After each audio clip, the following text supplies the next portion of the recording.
achieve success with Global.Media.com and celebrate it with or without champagne or rum.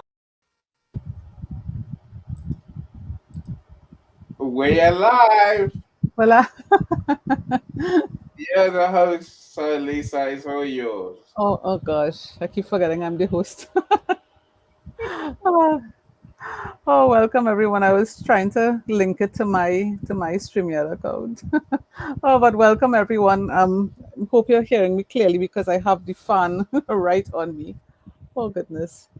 Welcome to our first show for 2025, all about menopause and your metamorphosis, your transformation through menopause. Welcome to our LinkedIn Lives. Now it's no longer going to be audio, so you're going to see our beautiful faces every 2 weeks on a Tuesday, 5 p.m. Eastern. So welcome.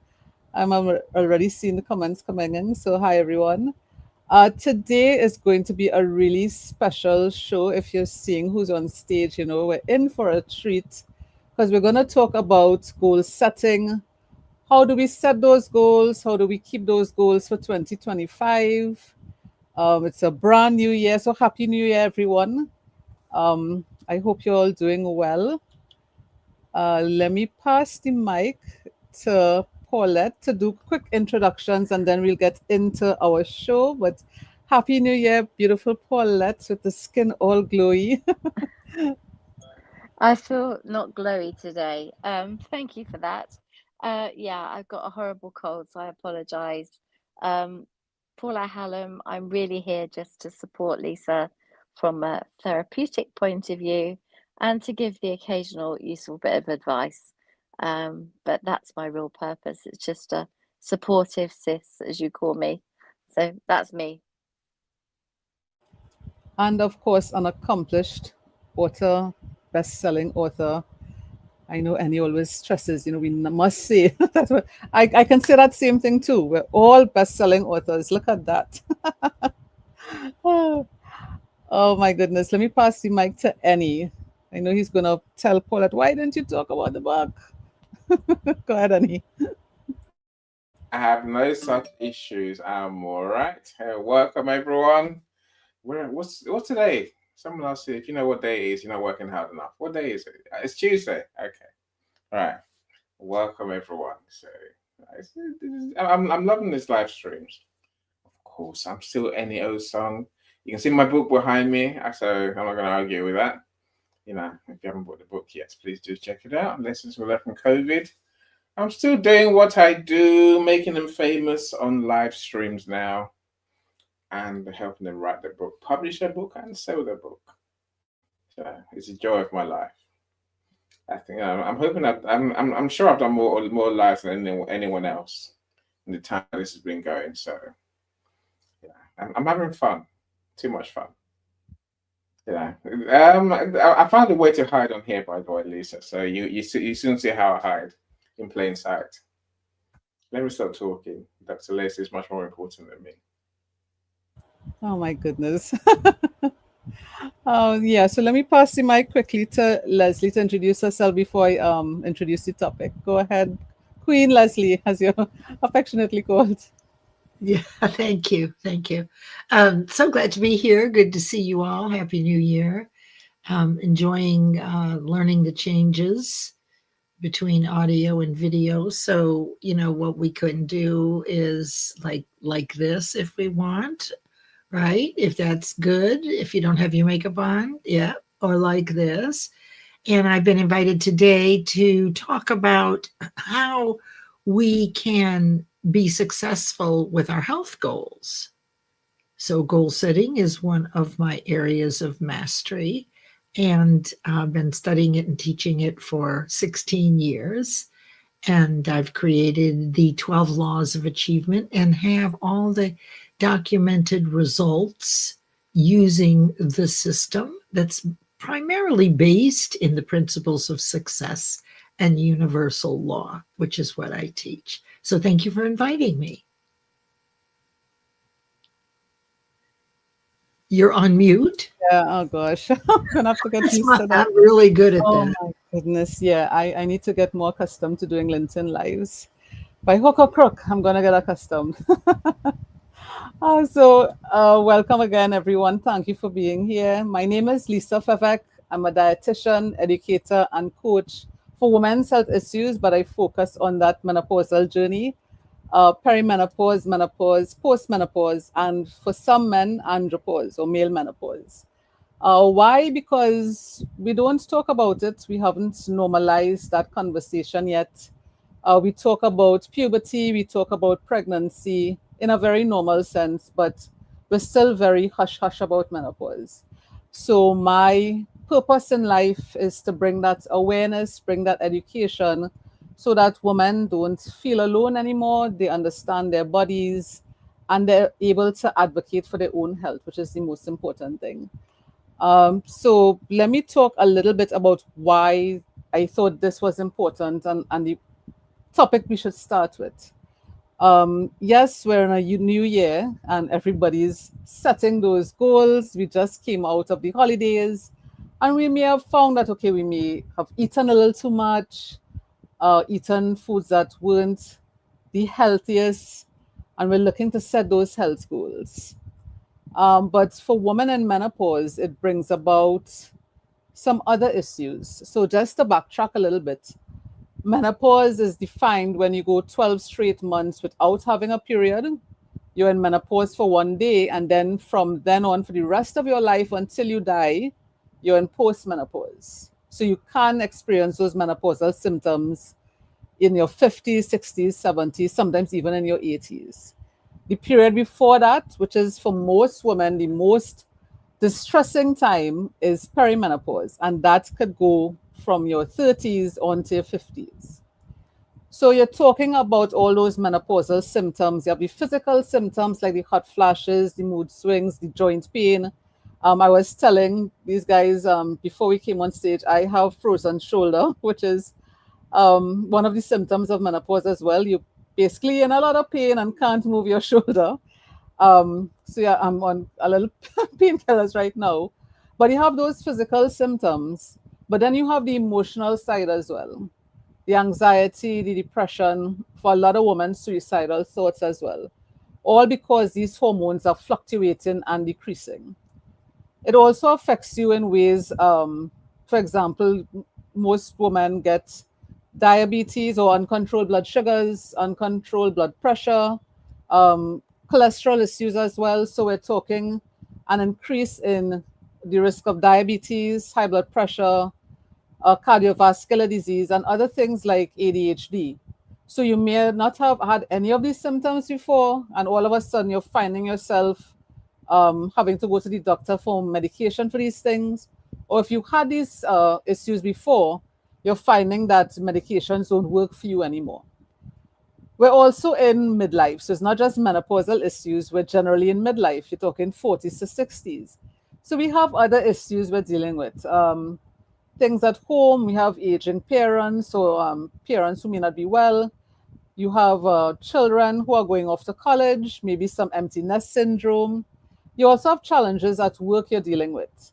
You're in your 40s, you may be passed over for promotions, looking to find out, okay, when I retire at 60, what's the next step? So you have all of these issues you're dealing with at the same time. And just to mention again, there are over 100 symptoms of menopause, if you didn't know that. So it's very common for a woman, most of my clients have 60, 70 symptoms all at the same time. And they're struggling with these things. And then they have to plan for their health goals for 2025. They're looking to make those New Year resolutions, right? So how do you deal with all of that and all of those challenges and actually set goals that, one, are realistic and two, that will stick?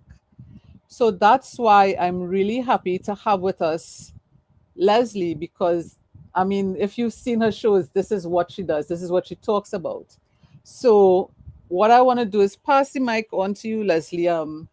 So I know you're all about goal setting, but I wanted to sort of focus on those health goals. How do we go about setting realistic goals? What are the things we should start with, look at in our lives? Where's the best place to start? Well, I think the best place to start, thank you, Lisa, is why you want to achieve the health goal. Because that really is what will motivate us to stick. That's the first thing. So to really evaluate, well, why am I doing it? Am I doing this because somebody said I ought to? Or the doctor said I should? Or I want to look better? So if it's something that you want, there needs to be a good reason why, because the goal that you're going for, you've not done before. Let's assume that you're going to lose weight, or you've done it before and you've failed. Okay, so let's say it's a certain amount of weight, or it's eating a certain way. You've tried it before and you're very clear that you failed. So that is the fear, right? That, well, if I do this, am I going to fail again? So there's this natural fear. So you have to really go to, well, why now? Why this time? Why right now? What's different? And the reason that you're going to do it has to be compelling, more compelling than obviously what happened before. So most people don't realize this. And so that's the first place to look. Why do you want it? It is not realistic if you failed at it or you've never done it before. So that's one of the counterintuitive things about how to be successful, not to pick a realistic goal. It has to be one that lights you up, that inspires you, that you have a really good reason to do it. Like you are going to do it this time, even though you have failed before. Now, saying that, all the steps to reach the goal are realistic. So the trick is how compelling is your why. And that's, I think, a good way to start this conversation is, why are you doing it? Is it for you? Is it because people think you should? Because it looks good? Why? And then you can go from there, because that why will outweigh your fear. You may not have had that why before. You probably didn't have a compelling reason before when you failed. But let's face it, failure is real, and we have faith in our failures. We've done it. We know we failed. So why are we going to stick our neck out this time? So that's where I'll leave it for right now until you have another question. Hope that's, what do you think? Yeah, I think that's a great place to start. Is there any reason the comments aren't showing up? Because I'm seeing the YouTube comments, but not the LinkedIn comments. I don't know if it's just me. Not an idea, not a clue. Today's a day. We're Oh gonna gosh. we'll play the game of looking on both screens. Yeah. I'm gonna That's, have to open up the others. Yeah. So hi, Michelle, Michelle. Yes, you're my the lovely rebel sister. Yeah, but I don't know. So yeah, we're gonna have to show both comments, both screens. Sorry, guys. Yeah, today is one of those days. But yeah, Leslie, I love where you started, because that's basically where I start with my clients, just asking why, and actually just keep asking the question. Well, why? Why is that important to you? Because most of the women I've talked to, they start with very surface level reasons why. I want to fit into that dress for a wedding, or I've gained a couple pounds over the holidays and I want to take them back off. And I just keep asking, well, why? Because especially when we're coming out of the holidays, a lot of people stress over, oh my God, I've eaten so much. I've overeaten. I've eaten foods that, are so unhealthy that I know I shouldn't have eaten. And the first thing I say is, okay, there are 52 weeks in the year. You've overeaten or eaten badly for one. Why are you stressing over that one? Christmas is a time of overindulgence, of sharing, of, just throwing abundance to the wind and eating those foods we're not accustomed to. Why are you stressing over this one week? And in talking to them, you get a lot of those comments that you talked about. Somebody told me something. Somebody made a comment that I didn't realize stuck at the back of my head or stuck in my subconscious, and now I'm just focused on that. I'm saying, okay, well, it's just one week. What are you really looking for? What do you really want for yourself? What's really important for you right now? Because this is the stage of your life that you can't do these things you did 10 years ago or 5 years ago. You're in a new chapter of your book. What are you looking for right now? So, and especially when it comes to health and we're in menopause, things have changed. I talked about the uncontrolled blood sugars. You haven't changed anything you're eating, and any has gone. Oh dear. You haven't changed your exercise regimen, and all of a sudden you're gaining weight, especially around the midsection, and that stresses so many women out. I'm not doing anything different. I'm actually trying. I'm cutting out those foods. I'm not, indulging in anything, but I'm still gaining weight. And I have to work with them to realize, listen, that is just your body right now. We may not love it, but if you don't love yourself and love your body, you're not going to release a lot of those things either. So I'm happy to hear that that's where you start, because I think it's important. Paulette, I see you shaking your head a lot. Let me hear what you have to say. Well, I just agree 1,000,000% with everything both of you have said. And I've been that person where I've said, I don't look like I used to. What happened? Nothing changed. I didn't change, but my body did. And what happened? And I had a hysterectomy, which put me immediately into perimenopause. I couldn't take the hormone replacements. So it's only in the last 2 months that I've actually been given some estrogen, not topical and not tablets, so like a pessary type thing. But that's because my estrogen levels are so off a cliff that they can't believe why I'm not in tears 24/7. They don't understand why I'm not broken, because I should be. And I said, I think there've been moments where I felt very sad or very unhappy, but it's usually something has to spark it. And they're like, no, no, no, no, you really should be. And I'm like, well, I'm not, so that's good. Let's not talk about what I should be or shouldn't be. I'm not. I'll willingly try the estradiol gel, because if it works, great.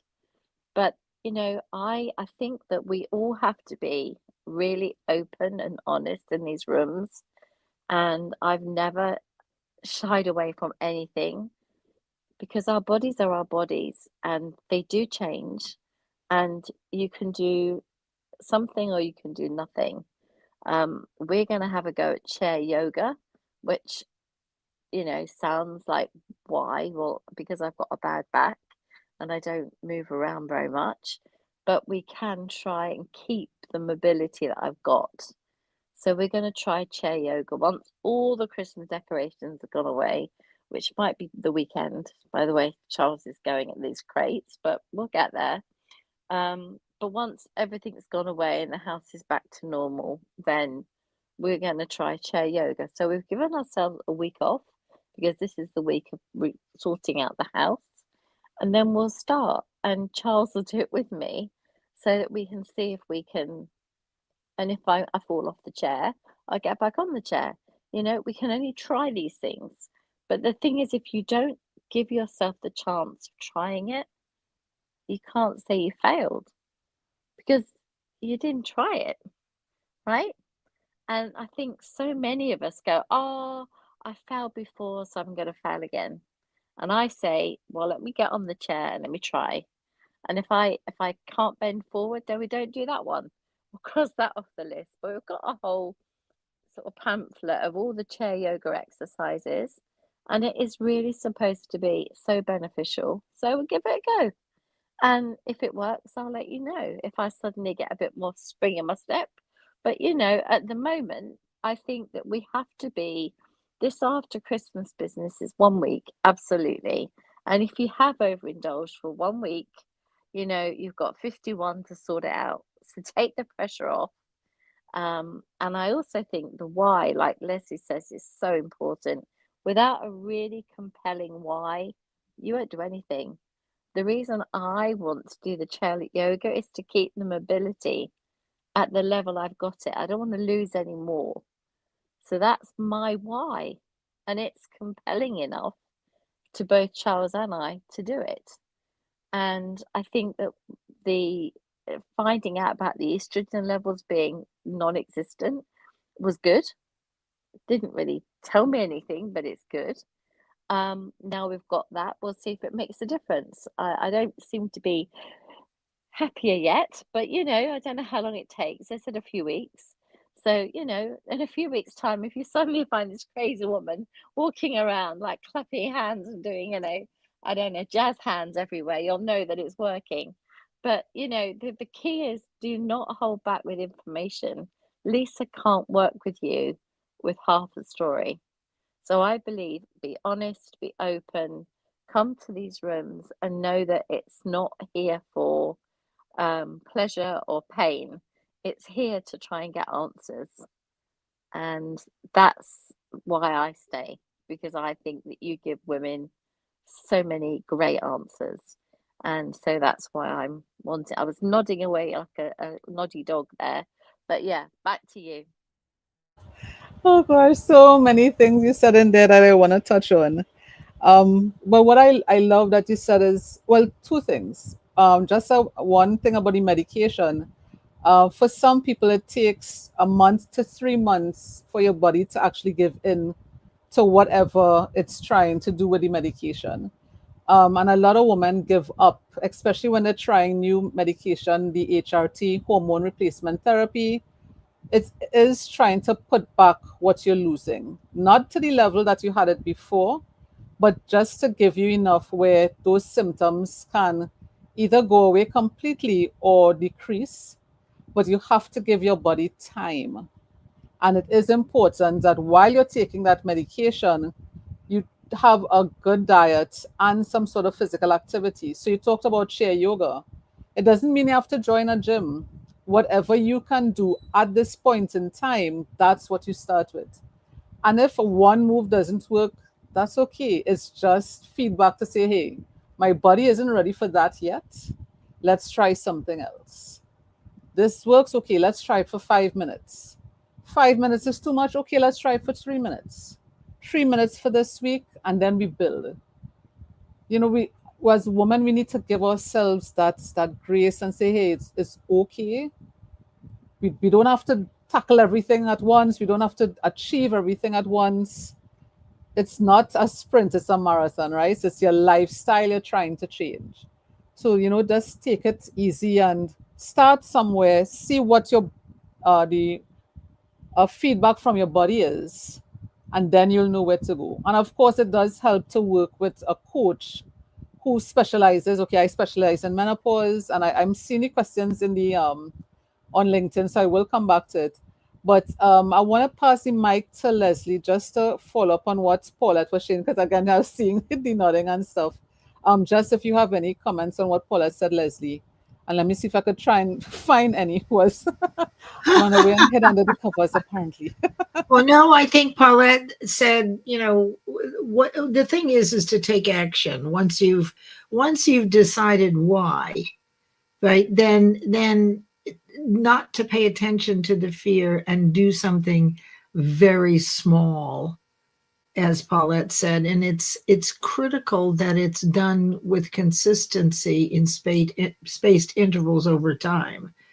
So you can see how you can easily procrastinate if you've taken on big steps. So if Paulette said she was going to get 2 sticks and walk on the beaches, right? That's probably, while she doesn't know how to do it, there's every good chance that that is outside her realm. So all it really is her setting a why to get somewhat more mobile. And then what are the tasks that she will do each day or every other day to reach that goal? So really that's what she said was perfect. And there's a lot of other things that we could talk about to make sure that we stick to our goals, but that's the first thing, is the why.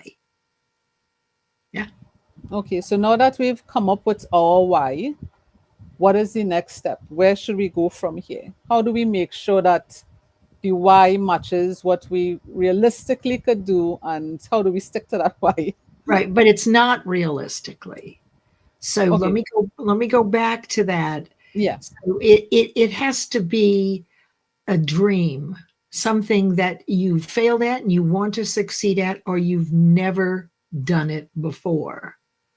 So it is the small steps that you can stick to. And so it really goes back to the why. The problem is, Lisa, that no one I've met in some 16 years of doing this particular work has ever been taught to set a goal that they will achieve consistently. The teachers didn't know, our parents didn't know. I didn't know until I spent 16 years investigating and studying the brightest mind on this subject that we've ever had, and then took people 500 different through 500 different 12-week goals based on what I was able to gather. So the information has been here since we recorded history. The problem is, which is about 5,000 years, but the problem has been is that it's scattered. So now we actually have a process. And so the sad part about goal setting and achievement is that it's inconsistent, so that you don't gain any momentum. So you feel really good when you set one and achieve it, and you feel lousy when you don't achieve the next one. It's missing information. So who wants an up and down result? Who wants this kind of a result? You can't build confidence, right? There's no consistency, there's no process. So the next thing to do, to answer your question, Lisa, is for you to know that of the 12 laws of achievement, you know about 8 or 9 of them. And that's good. And you've learned those through trial and error throughout your life. But you've got to learn the other 3 that you never knew about. And they are counterintuitive. So you have to be willing to find the process and learn the stuff you didn't know, which is really true about anything, any goal, isn't it? So it's what's missing in what we're doing, the presence of which will allow us to set and achieve our goals, health or any other kind of goal, consistently. And so for health goals, same thing as any other kind of goal. The why, the compelling reason, has to outweigh your fear of criticism and failure. Fears are real. We have perfect faith in them. And they are not thinking. They are reacting emotionally. But once you know the process, you can outweigh the fear. In fact, the more you want it, the stronger you will be in terms of outweighing your fear, right? For that, and that particular one is fear of criticism or judgment. What are people going to think of me when I fail? What am I going to think about me when I fail again? Maybe if I just don't do it, that's the safest bet. But of course, that isn't the safest bet. But it's the way we think. So really, first you have to be compelled to outweigh your fear of failure or not knowing how you're going to do it. Then the next thing to do is to find out what else is missing. Okay, so please remove that comment from the screen. I have had this happen to me whenever Ms. Ramos is public, continually questions me. So I prefer not to respond to those questions because there is disrespect meant and it's consistent. And so here we are, the beginning of 2025, being honest and being straightforward. So that's it. First the why, then what's missing. What else can I do right now that will give me a better edge on actually achieving consistently? That's your next step. And once you know those things, then you're home free. Does that make sense? Yes, but question. So Sure.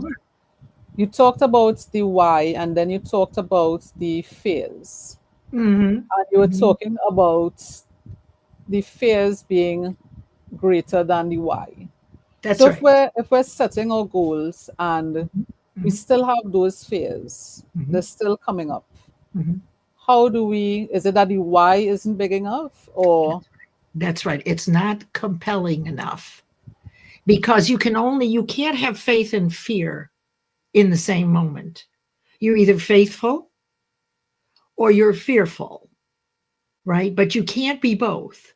So which way do you lean?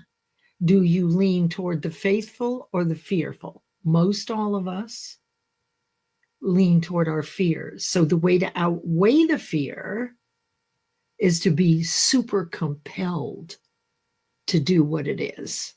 And I'll just give you a quick example, just so this is pretty stark, because the fear of not completing something or not having enough money to do something, really, that's the fear of poverty as an example.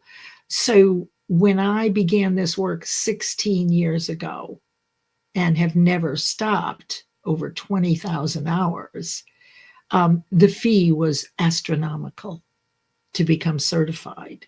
It was in 2007, and I was making $2,500 a month, and the fee was $16,000. You might as well have said 160,000 because there was no way. I had no solution. I couldn't borrow that much. I didn't earn enough. I didn't have equity in a house. In my way of thinking, there was no way that it was possible that I could invest this way. But at the same time, the opportunity was exactly what I wanted to do. It was heaven sent. It resonated with me. I knew this was my path, and I'm looking back now, and I knew it was intuition. It was a message from the universe. And I was so compelled to do it. But because I knew I couldn't afford it, I let go of the fear of poverty because it was pointless. Absolutely pointless. Now, if it had been maybe $3,000 or $4,000, I would have stressed and spent a lot of my time about how am I going to get this $4,000 or $5,000, which was almost possible, but 16 was ridiculous. So what I did instead was I completely focused on what it was going to be like when I was certified and what I was instructed to do, which was to create a mastermind with 8 people based on Think and Grow Rich. And I didn't know what a mastermind was or Think and Grow Rich, but I was so excited. Never thought about the money again. And 4 months after this phone call and 6 months before, well, a couple of months before I was going to go to training, still didn't have a dime, but was still moving, like Paulette is saying, kicking one leg out every day, one leg back, one leg out, right, whatever it is. And I got a call from my ex who said, Leslie, the company's selling stock and I'm sending you a check for $20,000. Now, I promise you, I had no clue. No clue at all. So there's an example of when you let go of the fear that I failed before, the fear that I've tried to lose weight before and I've failed. I've done that plenty and plenty of times, right? Plenty of times I've done that. But this was different. So you have to be so infused and in love with, and I'll say almost obsessed, but in a very good way, deeply in love with. You may not even know why, but it's so powerful that when the fears come up and, hey, Leslie, you remember when you tried this before and it was a complete disaster? Look at all the money you spent on all those foods, right? You still didn't lose the weight. It outweighs that fear. And that is the dominant thinking that is required so that your goal will stick. So it all hinges on that why. You only have one thought at a time. It's either negative from your subconscious and all your fears, which are real, or it's positive, which you can create intentionally. And that is what this is about. It's intentionally outweighing fear, being aware that it's there, learning those few things that you didn't know, and then you're smooth sailing, regardless of the goal. So does that answer? I hope that answers and helps you see that it's one or the other. It's not both. Yeah, I answered the question. Annie, you're back. Yeah, Annie, where have you been? We missed you. Yeah, and I realize the comments still aren't coming up. So can you introduce the folks I in tend the to audience? hide at the bottom of the screen. I take myself off screen, you see, and I can relax there. And they can't see me. Bless you, Paulette, from ages ago. Yeah, I've heard your sneeze. It's all right. So Michelle, welcome. Who I can see. I don't think the LinkedIn feed is working as a whole. So I'm seeing it on LinkedIn itself, but it's not coming up on the feed at all.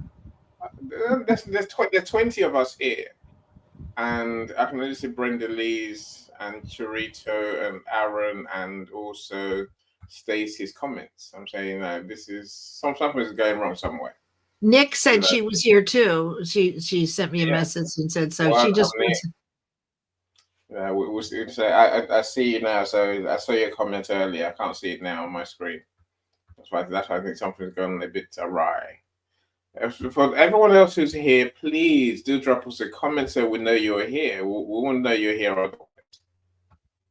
Tell us where you're listening from, where you're joining us from today.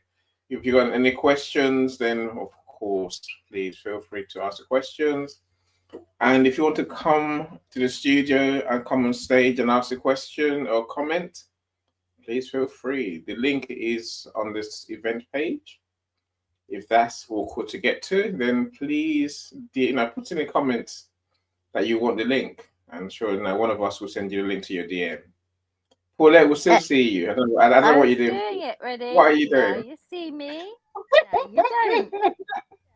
That's Paulette's way of saying you don't have to have your camera on. If you have to have your camera on. If you look like this, you don't have to have your camera on. You're just too funny for that. So I'm not even going to answer. But I'm also seeing Leah is here, Leah Garcia, Professor Roxana, Christy Williams. Hi, Christy. Aaron Gibson, the soul man himself. I'm looking forward to your shows, my friend. Noni, my nan, the nan to my roti. Natalie Thomas. Shola, Sandy, hi, beautiful. Anybody else? Did I miss anyone? No one. And Nick, I'm seeing your question. I will answer. Don't worry about that. See? Yeah. No, I'm actually just looking on LinkedIn itself. I'm not even looking. Yeah, it's. I can't see beyond Brenda Lee's, and that's a frustration for us. And I know Ollie was here, but it's really early in the morning. So thank God this is on replay, so people who are on the other side of the world can join us on, hashtag replay, as they say. Oh, One thing I um, would say is that the fact that I've got an incredibly supportive husband makes a huge difference. Like I said, having him act almost as a partner in crime, but also as in he will keep me on track. He will be checking me. He'll be making sure that one, I'm doing it right, and two, that we're safe. I know that that's going to make a difference to me. So if you can do it with a friend or do it with if two of you decide that you want to, for example, lose weight, do it together. There's a lot to be said for having a supportive partner or a supportive person with you, like accountability, as those would use the word, but it's within your grasp. You could ask a friend to do it with you. When you give up smoking, if two people in the house smoke, one gives up smoking, one doesn't, it's a nightmare, right? You've got to do it together. And it's the same thing with weight, with exercise. Go for walks together. Get somebody to walk with you, because walking alone is miserable, right? Unless you like your own company, but you're probably less likely to do it. But if you say, I'll meet you at 9 o'clock by the tree as we go into the woods, they'll be waiting at 9 o'clock and you won't be there, right? So I'm just saying, I think that's a useful point. yeah, and that's something I encourage my clients to do, because when you're in menopause, you feel as if you're alone. No one understands the symptoms that you're having. If you're having 60, 70 symptoms at once, you can literally feel as if you're losing your mind. So having that support system, talking to your family about it, they may not be able to help you directly, but at least they'll understand what you're going through. Talk to your children about it. And I always come back to the story that Paulette gave when she was having her issues with cancer. And I just love that story, because it just shows that children, no matter how young you think they are and they wouldn't understand, you can explain things in a way where they will understand and support you the best way they know how. So get the family involved, talk to your partner, talk to your children, talk to your friends, talk to your co-workers. Because especially at work, if you're around the same age and there are other women there, most likely you're going to go around, have the same symptoms around the same time, have similar symptoms, have similar challenges. So having that open communication is I think the most important thing. And if you still find you don't have that support that you need, that's where a coach comes in. I think that's the importance of having a coach, one who understands what you're going through. So I think having a coach that also went through menopause is such an asset. And well, in my case, I take it from both sides. I'm a dietitian as well. So I am supporting you, especially when you're talking health goals, from a nutritional point, so how the questions ask your doctor. So it's an all-encompassing system that I have. But having that support system, as Paulette said, is I can't. When you're going through this alone, it's extremely challenging. That's where those negative thoughts start coming in. I've had people started talk about they've left my program and something happened and those thoughts started to come back, and they had to come back to me because they weren't getting the support where they were, and they realized they couldn't do it alone. So if you yourself are going through menopause, or you have friends going through menopause, encourage them to reach out, talk to someone, talk to a coach, and get that support that you need. Um, and I just want to touch on a question that I saw. Where did it go? Right. So Nick was saying, am I too young to be in perimenopause at 48? I'm super emotional and no idea where these aches and pains are coming from. My friend, I think you're fully into perimenopause. 40 is definitely not too young. You can start as early as your 30s. I started in my 30s. So if you research online, the information isn't up to date. So they usually say 51 is when you start menopause. We're finding more and more it's really in your 40s, and then you could start perimenopause as early as your 30s. As Paulette mentioned, surgical menopause, once you've had a hysterectomy, you go into menopause right away. Even if you've had a partial hysterectomy and the doctors will tell you, no, you still have your ovaries, so you shouldn't go into menopause, we're finding women still having menopausal symptoms. So once you've had a partial hysterectomy or a total hysterectomy, you're in menopause almost right away. Right, so I just wanted to touch on that.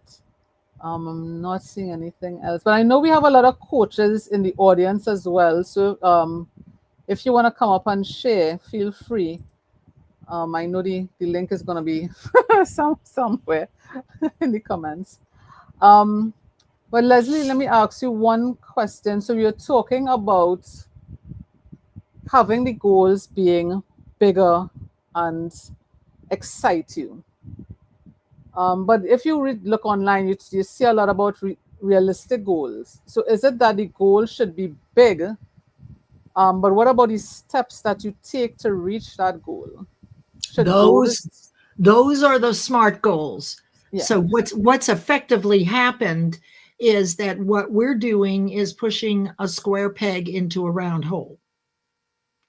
So the only thing we've ever had is SMART goals. If you look it up, anybody can do this. You'll see it was never designed for anything beyond tasks. This is middle management tasks to reach a goal. And now I spent 2.5 years inside an emerging enterprise. Besides working with individuals, I brought this work to companies as they grow to build their emotional intelligence. And the thing is that if that's all you have, then you're missing something. So SMART goals, very few people are willing to distinguish between certain things. So we know what we know about SMART goals. That's what everybody uses. So we're going to work it around any way we can to try to fit that square peg into the round hole and make those SMART goals work. But they were never designed for that. So the tasks to reach the goal, that's the place to use SMART goals. When I worked in the emerging enterprise, we had project goals based on contracts, right? So at the end of a quarter, we had to reach that goal. Now, these are people that are already working and getting a paycheck. So they don't necessarily have the same incentive as an entrepreneur or a small business owner because they're already getting paid. So what I had to do with their goals was focus in on why achieving that project goal at the end of that 12-week period is serving the public, is serving the people within the company. So it has to be heart-centered. So rather than there was no fear, they didn't really know how they were going to achieve the goal. They were all very expert. But the goal, the end of the project, they didn't know exactly how they were going to do it. It wasn't realistic. They signed a contract. They agreed to do it. They have the mastery in their area of expertise. But how they were going to actually, was it realistic to actually achieve it? No. It is the tasks, the accountability tasks that Paulette was talking about that are realistic, that you take 2 steps and then you take another 2 steps. And your accountability partner, the reason you want to speak with them is that if there's an interrupt, if something stops you or an obstacle, which can happen, the contract is delayed, it's coming in early, the money didn't come in, whatever it is, there's some sort of interruption and you don't want that consistency interrupted. So that's where your accountability comes in, that you have someone to say, well, you know, it really didn't work for me. What are we going to do? Well, then kick your leg in the other direction, Paulette. Well, I would say try kicking it, or put a plastic bag on the floor, put your foot on the bag and slide it in and out. And that's what your accountability partner is for. So because the purpose of a goal is to motivate you, keep you motivated until you achieve the thing, right? There's no point in it if you can't stay excited and motivated. Well, if it's the same goal as you've done before, that's not going to motivate you because you would have already done it. So it has to be outside your comfort zone. So what you see are SMART goals, and you're now, thank God, are beginning to see people wake up and realize just because that's all we had does not mean that's all there is, right? So it's a distinction between a dream, something you don't know how to do, and then use those SMART goals to keep you on track. Does that clear that up for you? You think? Yeah. So Okay. these. Oh, sorry, Paulette, you wanted to say something? Oh, No, I was agreeing, I was nodding. The only thing I would add is everything Leslie said is exactly how I've worked. The success comes when you see that 12 weeks, that first 12-week goal, and you see it actually come to fruition. Then you go, aha, now I'm ready for the next one. And I think this is where you can come in, Lisa, as the coach, by doing it in 12 weeks, it's quarterly. It makes it not quite quarterly, is it 3 to 4? It's 12 weeks, yeah. Is it 4, 3 to 12? Yeah, it's quarterly. You'd be able to actually achieve 4 of your goals by the end of your year. And that's such a nicer way to look at it because you're breaking it down into smaller pieces. What's the Mary Morrissey quote, Leslie, you always use that I love Oh, about the mountain? you can climb to Mount Everest taking baby steps. You just can't you can't stop moving your feet. And let me just say the 12 weeks, I'm not the first one. There's a book out there, The 12-Week Year. I am not the first person, but what I've discovered after doing this 500 times over 16 years, right, in 65 business quarters, that's about as long as we'll stay motivated. There's a lot going on in our world. It is a stretch to go 12 weeks. It really is. Yet, it's got to be outside your comfort zone. So my experience throughout my life and also my program and the ones I've been participating in is that 12 weeks seems to be the sweet spot. It's long enough to develop habits. And here's the thing, once you achieve it, it's not enough for the habit to stick. Well, let me just say, you will develop the habit when you achieve the goal.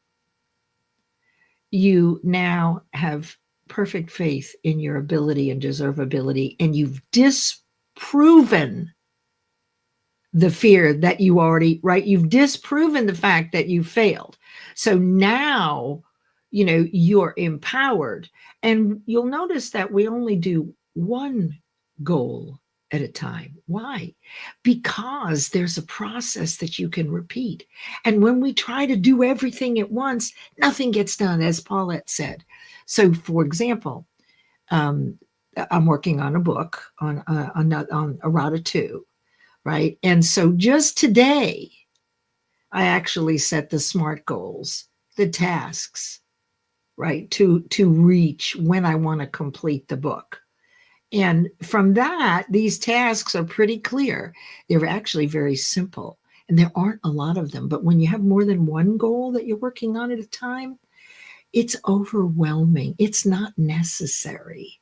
And for dreams that you achieve in 1 year, like big goals that you didn't know how to do, that you may have failed at before, that you stepped out on faith against your own fears, that you were compelled enough to be heart-centered in this way, is a lot, because only 3 or 4% of people ever achieve their goals consistently. So learn the process that worked for you. You know, my process isn't the only one, but I have yet to find. And that's why I created the 12 Laws of Achievement, because I spent a year scouring history, looking for a checklist. Where is it? You've got it for word problems. You got it for algebra. There's a checklist when you start things. There wasn't one. So you're really starting right without knowing if you even have your best chance at it. Now, when you have the 12 steps that are including the counterintuitive ones that you never learned, when you realize how they work too, then you've got the whole process. You're starting as a winner. You're actually starting because over 500 of these goals, they were all achieved in the high 90%. A few had emergencies, but the system works. So find the system, do one at a time, copy it, replicate the system that works rather than doing the system that works sometimes and then sometimes it doesn't. Yeah, thank you. Yeah, running. If you see me looking off, I'm running two screens to try and keep up with the comments. So I'm not sure if you're seeing the comments now, any, but I'm seeing Divine with the chimes is here. Hello. And I saw your question, Divine, so I will come back to it. Dr. Marcia is here. Kelly Rhymes is here. I'm going to connect with you soon, Kelly, because she has a wonderful podcast. I want to bring her as a guest speaker. Esther Comfort is here. Hi. Oh gosh, and I saw other names and you see this, yeah. LinkedIn is just doing its thing, man, doing its thing. And I lost Divine's question. I see Jay also is here. Jay Pasqua. Hi, Jay. Okay, yes, yeah, let me refresh my screen. Hi, and I saw Charito came in.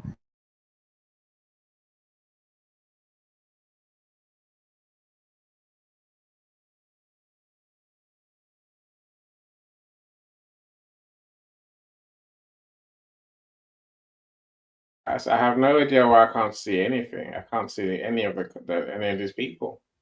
That's so frustrating. But it's all right. How I live. As long as you can see them between the three of you, I'm sure you'll welcome all of them, right? Why you're on mute, Paulette? You're on mute. Lisa, you look frozen. Yeah, I can't see anybody. Lisa's frozen. Lisa's frozen. You have to restart your device, Lisa. I bet you can still hear us. Do you want to build a snowman? Don't start singing, Paulette. I know you tend to join in. No, not today, no. Anyway, look, of course. It's bad normally. It would be a lot worse today. But you're sober. There's no mood one involved, so you hit the right notes, right? Perfectly. Yeah, no, I'm not singing to anyone. There's no point losing my friends, is there? Anyway, so how far did we get there? On our goal setting process, our goal setting stage. I think we got to why that it's compelling, that avoid SMART goals. Don't try to fit a square peg into a round hole. Use them for your tasks. They are realistic. One of the biggest problems is that we set realistic goals. We would have already done it, right? We're not motivated. What is different now as we grow and learn? Our purposes are always about service. Ultimately, our overall purpose, I believe, human beings, is to serve others. But I've noticed that through the decades of my life, that purpose changes. So when I was raising a family, that was 2 decades of a purpose of raising a family. And I did a lot of other things, but my goal, right, was to raise 2 fine children, right, and give them everything I could. Now, then they moved on, right, into their own world, and then I began learning again. So now what I do, my purpose is sharing everything I know with you so that you can live a life of wealth, health, and happiness. And I get that not everybody is ready at the same time. But if you are, and you like to listen and you're interested in learning, I'm always sharing everything that I've learned and that I know. Welcome back, Lisa. We found you. Yay!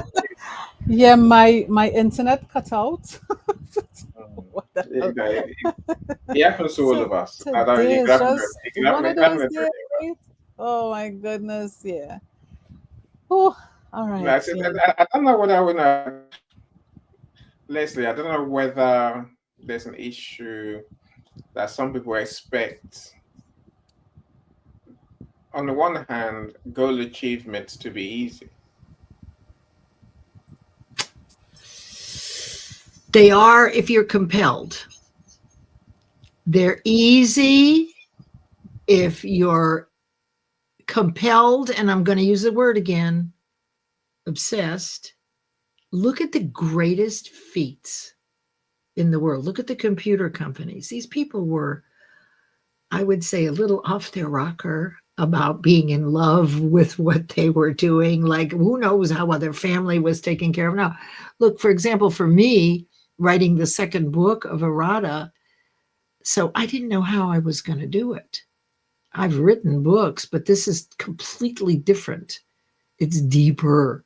It has more mystery. I didn't know how until my friend Paulette suggested something that I've known about, but I paid no attention to, which was actually visualizing and recording in Word what I'm seeing with my eyes closed. And visualization is a big part of achievement. So now I've set my tasks up, which are about 2 hours a week. That's it. 2 hours will have my book written in 12 weeks. Those are the SMART goals, right? They're measurable, they're time bound, and they move me each week closer to the completion of the book. So I was able to say what day it will be, go to the editor, what day is it going to be launched, right? All the different things that have to be done. So you really do begin with the end in mind. Thank you, Stephen Covey. But in this case, I had to figure out, well, how am I going to write this book? And so it's your accountability partner as you listen to other people and their ideas rather than rebuffing them, right? Or not considering them. But as you listen to other people, if you're open to new information, I knew about this, but I hadn't tried it in years. And I tried it and it worked like a charm. So I don't know if that answered the question. I kind of went off on a tangent. It answers my question, but I guess nothing. Okay. It's not easy. It's only No, easy if exactly. you love it.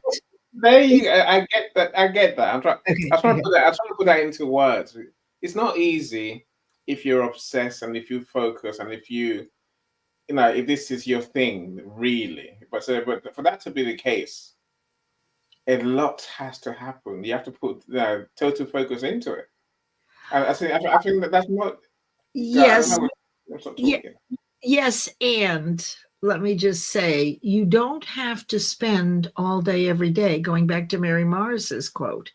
We're just taking baby steps all along the way. I have 4 15-minute blocks that I need to execute in action every week. That's smart.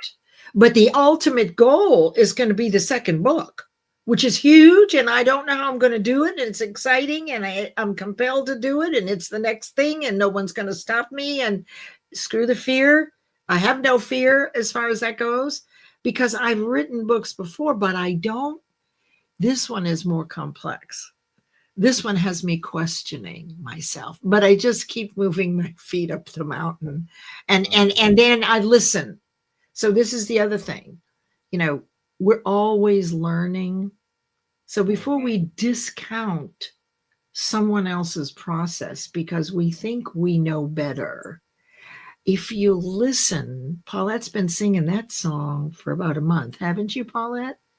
And with her voice, right? She's been singing the song, Leslie, do this, do this. Oh no, no. And then I just finally listened.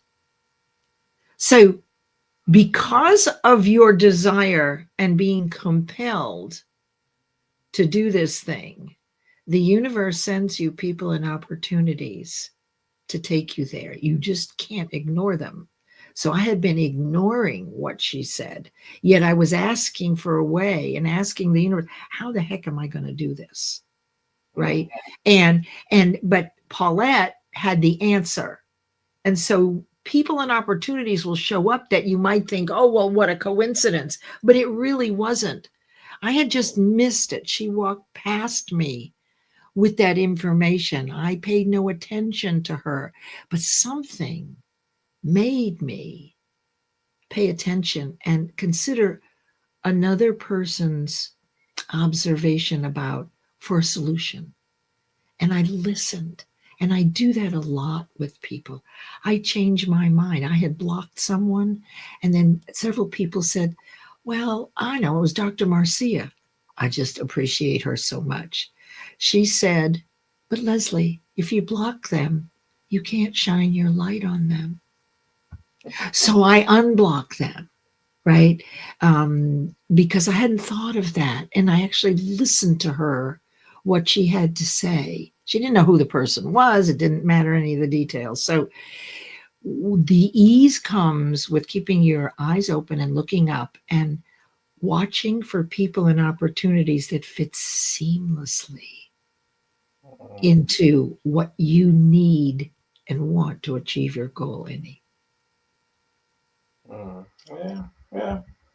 Again, I think, that requires a clarity that comes from the visualizing.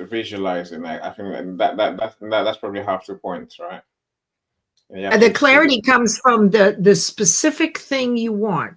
You have to be able to see it as though you already have it. Let's just say it's selling 10,000 books. Okay. Let's say that's your goal, right? Well, you have to imagine it already done. You have to imagine yourself on the stage achieving a big award for doing that. Right. And what happens is that what happens in the present is that your five senses get activated. And because mind is a cellular activity, the whole purpose of visualization in the present tense, as though you already have it, is to raise your cellular vibration to love and generosity. Why do we do that? Because we are co-creators. We're energetic beings. And the way the universe understands what to send us and who to send us has to do with the vibration that you hold the most. So if you're really excited and you're visualizing it and all the people that you make a difference for, you're running a very high cellular vibration. You feel really great. And the universe picks up on that through your intuition and your imagination. And it goes, oh, got it. Okay, let me just send that along to you. But if you're not doing that, and if you're in fear, you've got a really low vibration, and the universe will send you that also. So the way we communicate with our creator as a co-creator is through the idea that what we think, how frequently we think it, and how we feel when we think it. Hence the reason you visualize, you're in love with what it is. You can see it in your mind's eye. You get goosebumps. You get excited. And then do that a few times a day. And you keep sending the signal to the universe with that high vibration. It's brilliant. magic. It feels like magic, it's good work and focus. And it's alchemy. It's alchemy is what it is. We are all alchemists. We just didn't realize the process. And I just explained to you part of it. Once you get a handle on this, life changes. I promise you, it will change for the better. And so let's have fun. It's three marathons for each of us this year, right? I'm gonna stop talking. Lisa, are you on mute or what? I think you're on mute. Yeah, Can you do a listening. marathon on the chair? Yoga. Well, I'll be joining you on No, the you chair too, can. right? So Yeah, don't look at me. Yeah, no, Lisa, back to you. There's more people in the room. I just can't see them. Strange that. I don't know what's going wrong, really. So, and my LinkedIn is the comments are just not moving. I know this week. I'll leave that. yeah. And I'm using my phone now to make it easier. So I just want to say quickly, hi to Michelle Boden. Oh my God, and my Bodenhorn. I hope I'm not butchering your name. I saw a question. Kelly, I'll come back to your question. I think my internet cut out when I was talking. Hi, Tracy. Hi, Jay. Jay, I saw your question. I'll come back to it. And yeah, and my LinkedIn is doing something as well. So I'm sure I'm not picking up everyone. Hi, Stacy. Hi, Stacy Casson. Hi, beautiful. So let me just go back to Kelly's question. Oh, I'm seeing Kelly Price as well. Hi. So Kelly Rhymes had a question about sleep. So there are different things that can affect your sleep, nutrition, your lifestyle, whatever habits you're having. Sometimes, well, nutritional deficiencies, and something else that just went out of my head. And if you don't, if your sleep hygiene hasn't been set up properly, that could affect it as well. And when your hormones change, you're no longer either falling asleep or staying asleep. So there are different things that could be affecting your sleep. That requires a deeper conversation to figure out exactly what is affecting you and how to help. Hormone replacement therapy has helped thousands of women with sleep as well. So you may have to do some blood tests to figure out if that is right for you. Yeah, but that's a deeper question. But sleep is something that affects thousands and thousands of women, especially in menopause. So you're not alone. And Lisa, that you mhm. always talk about the people getting really hot in bed. So that Yeah, was so another the good reason. physical symptoms, the hot flashes, the night sweats. I was watching a documentary, and the woman was saying she was going through a hot flash when she was sleeping. It wasn't bad enough to wake her up, but it kept waking her husband up. So the sleep can not only affect yourself, but can affect your partner as well. Many women have night sweats, and it soaks down the entire bed, the sheets, the mattress, everything, right? So it's just to figure out what solution will work for you, but you have to figure out what is sort of triggering it first, right? And Jay had a question, and oh my goodness, hold on. Oh my goodness, where did Annie run off to?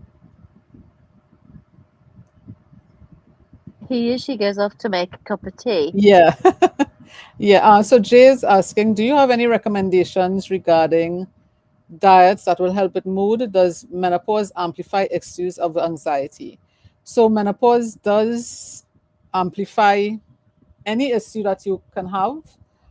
So people who suffer with or have issues with panic attacks, anxiety, um, any sort of mental health issue as well, menopause does amplify it. Or if you never suffered with it before, all of a sudden you can find on your menopausal journey you're dealing with those issues, especially things like ADHD.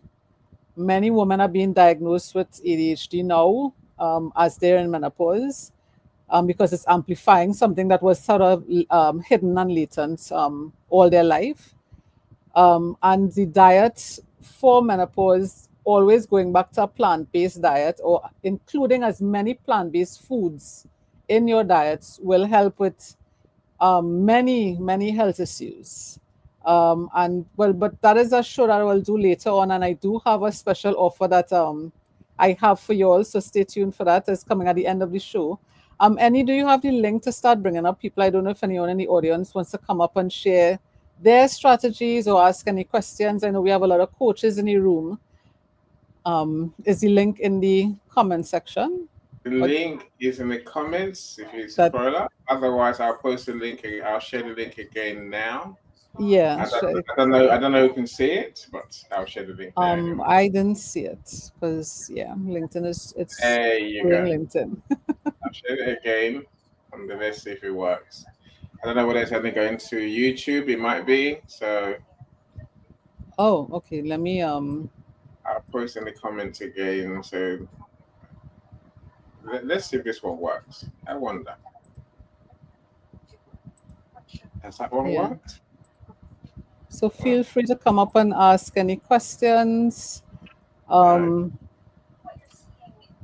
If you want the link privately to your DM, just put it in the comments, yeah, I'm and seeing it on YouTube. the three of you will let me know who wants the link to their DM, right? I can't see it myself. Yeah. Oh boy, today is one of those days. Murphy's Law, but that's all right. That's all right. We'll keep plugging along.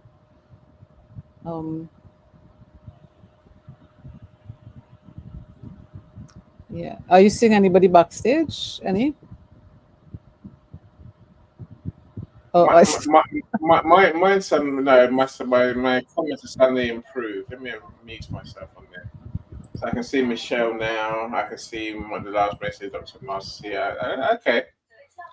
There's progress. I don't know why this progress is so slow, but there's progress. We'll take it. Yeah. Am I still on mute? No, I'm not on mute. No, you can no, hear you're me. not muted. We're hearing you. So the link is in the comments, and if you want to, I see Jay as well now. If you want to join, by the link in the comments, in the comment stream, comment feed, call it what you like. You have to copy and paste that link into your browser. I'll send you the link on the comments on the event page comments that you can just click on. Hope that makes sense. I know what I mean. Yeah, and you don't have to be on camera.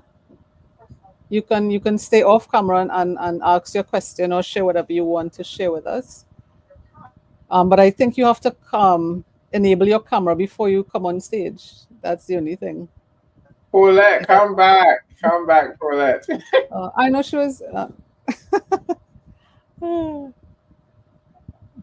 Just want people to see how easy it is not to feel fearful. Talk about fear. Fear of coming on stage for the first time is huge. Yeah. So, okay, all right. The brave is here. Oh, Divine with the chimes is here. Yeah. Hi, Divine. Hi. Where the chimes? Where the chimes? You're supposed to say hi, and then we're supposed to hear the chimes after.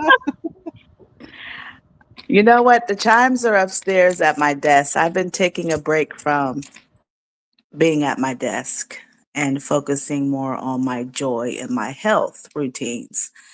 And I'm eating a lot of pumpkin seeds lately. And I remember when Lisa talked about eating a lot of pumpkin seed or eating seeds in general. I'm not sure if I'm going through menopause. I do know that I'm having some health issues like carpal tunnel stuff going on, some other health concerns that I do have. But the main focus is doing it in joy, right? Doing it in pleasure, the small goals, as Leslie talked about too, right? And Paulette, the small goals and doing it in joy and doing it in pleasure. And the one thing that really affects a lot of us, not just women, because we deal with menopause, but men too, right? Because they have menopause, but our stress hormones. I've noticed that my body is very prone to stress hormone, right? Stressful situations, stressful environments, anxiety, anything. Like my environment has to be clean. I'll show you guys my house right now. Like my home has to be in a certain order. It has to be clean. When I'm doing self-care, I have to make sure that I'm having the things that I need to feel good. If it doesn't feel right, if I don't love it, I ain't doing it. I'm not going to the gym and pumping iron. I can stay at home and, lift weights in my living room and work out and do the workout videos on TV in my home. And my daughter bought me a vibrational board. I don't know if you guys ever heard of this, but she bought me a vibrational board. And I've been on this board now for the past 3 days. And this board has helping me stimulate my blood flow and my circulation.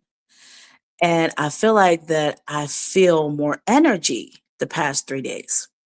It's cold outside. I've been really nurturing myself and nurturing my children and taking care of the home and cooking different things. I made scrambled pancakes. Who makes scrambled pancakes? I mean, the children loved it. So just doing things daily that bring me joy.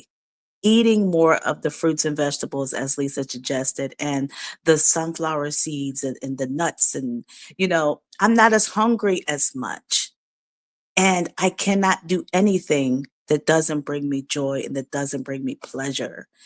So, yeah, get the health care that you guys need, but make sure that you're prioritizing your joy, baby steps, moment to moment. And your body will tell you what you need to. A lot of times we ignore the body. My body was picking up on so much stress that it started to accumulate more inflammation because I wasn't okay. And I had to stop resisting that I wasn't okay. I had to accept that I wasn't okay. Then I had to get the answers and get the help and, come on here. I haven't been on LinkedIn in a few days, but I was like, I got to get on Lisa's show because I know that all the value you guys add here is also for my health and wellness. And that is a priority for me. Okay. Thank you, loves. Oh, thank you so much for that. And I will say prioritizing joy is part of your health goal. It should be. Because especially for menopause, and the studies show it, when we're more in joy, when we have more positive thoughts, we have that positive mindset, the way you experience those menopausal symptoms actually feels less.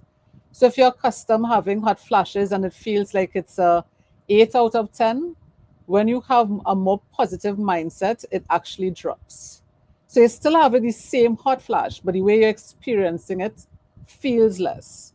So prioritizing that joy should be one of your health goals that you're setting, or that should be included in that plan, that the SMART plan that Leslie talked about. One of the tasks, it should include what brings you joy, what makes you happy, um, new hobbies. Some of us, Leslie talked about working the 8 to 4, but maybe you're looking at entrepreneurship when you retire. What are you interested in? What courses will take you there to achieve that goal? This is the time to be curious and adventurous and look at those things. So I'm so happy you came on stage, Divine. Always bringing that knowledge.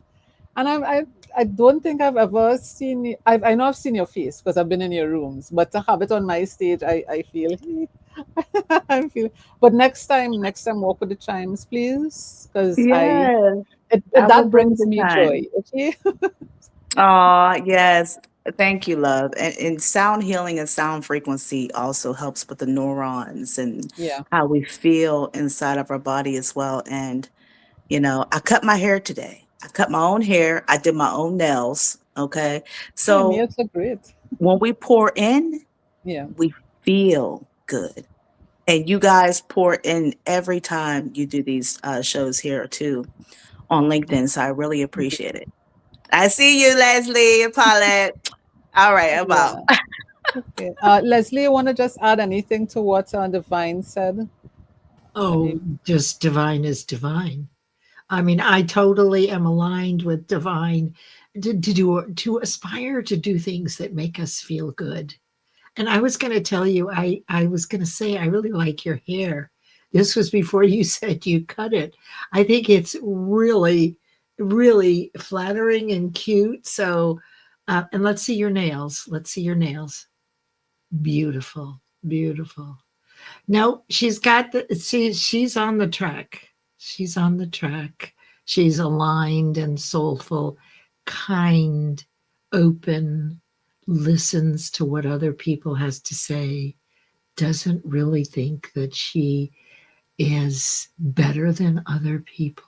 She's kind. She's kind. And she listens. For us all to be more this way. Yeah? More like divine. That's the way I feel. That was such a joy to hear that coming from Queen Leslie. I appreciate you, love. So much to be felt, so much to be felt in this moment, and thank you guys so much for just offering so much wellness and information that is so important for our overall well-being. What's up, Annie? The Godfather. Don't even talk to him. He's in and out. Yeah, he keeps abandoning us. I don't know why. I can't abandon you. I'm here. I just hide. I hide I'm in just plain kidding. sight. Now you can see me. Alicia's joined us. Welcome, Alicia. I can see you on my LinkedIn. On LinkedIn. So I'm glad you're here. There's a few questions for you, Lisa. So Dr. Marcia asks, can your goals be too big or unrealistic? Do you want me to take that? Can they be too big or what? Read it again. I want to make sure we get too big or unrealistic. no. Everything that we have was started with an idea. Everything that's here, someone had an idea to fly. Someone had an idea to create UNICEF. I don't know if you know Love Melody, but she has an orphanage in Africa that I've been supporting for several years now. She didn't know how she was going to do it. It was huge. It can never be too big. Now, it may take you longer because the universe will not provide the matching result if you're not prepared for it. Okay, so sometimes people get that big goal, i.e., let's say you won the lottery for like $3 million, but you're not a vibrational match to knowing how to manage that amount of money. So you hear the stories about people who achieved or who won the lottery. Some of them took their own lives. People came out of the woodwork. The universe doesn't want us to fail. So if your goal is so monumental that it feels, Dr. Marcia, like that it could be too big, it's not. The universe will not provide it until you learn what you need to learn so that you're a vibrational match so that you can enjoy it. What's the point of creating these immense things to give back to the world if we're miserable? So if we do the work, so no, to answer your question, I don't believe that that's possible, that any idea you get, you can do. I mean, we've got paraplegics climbing mountains. We have people that were burnt over 80% of their body, right? We're not expected to ever do anything. The mind is an untapped territory, and that is our direct connection to God, to this energetic force that we all know is there. We give it different labels, we give it different names, there are different rules, different religions, but the point is, I think we all agree that it's likely, from what I've seen, that there is an energetic force that is omnipresent, and it's about love, and we're directly connected to it. I've seen this work. So it's never too big. God will know. The universe will know when you're ready for it. But if you're compelled, nothing is too big. Nothing. My personal point of view. Then we welcome Tracy. So I think now I can see more people. So welcome, Tracy. I do see you. And I said like divine, not divine. Dr. Marcia makes a point. Stress and menopausal symptoms are not friends. Take it away, someone. Yeah, I saw that just now. Just now, I was like, Yeah. So stress on the whole for anyone is a negative thing, right? But especially in menopause, again, stress will bring on those symptoms and it will exacerbate it. And not just the physical, the hot flashes and stuff, the emotional, the panic attacks, the anxiety, the depression, the suicidal thoughts. It will also interfere with things like your blood sugar levels, your blood pressure levels as well, your cholesterol levels. So when you're doing your plan for whatever health goal you want to achieve, one of the tasks to get you there should be, how do I reduce stress? And find what works for you. It may take trial and error. For some of us, it's yoga. For me, I don't particularly respond to yoga. I have to find something else. For me, it's martial arts, right? Which may seem weird, but find what works for you and do more of it. Start with 10 minutes a day. If 10 minutes is too much, drop down to 5 and build. But let this year be a year of curiosity and being adventurous and finding what works for you, what brings you joy, as Divine said. All of that should be worked into your plan, because it's not just, I want to lose 10 pounds or I want to fit into that dress. We're looking at your lifestyle. And menopause brings so many challenges with us. And every time a woman asks, I'm not sure if I'm in menopause, but 9 out of 10 times you're probably in perimenopause. I would say just think you're in perimenopause and start adjusting your mindset to deal with it. Because, as I said, there are over 100 symptoms of menopause. And for those women who say, well, they had an easy time, I would counter that by saying you probably didn't realize the symptoms you were experiencing was menopausal symptoms, but thank God you didn't have the debilitating ones.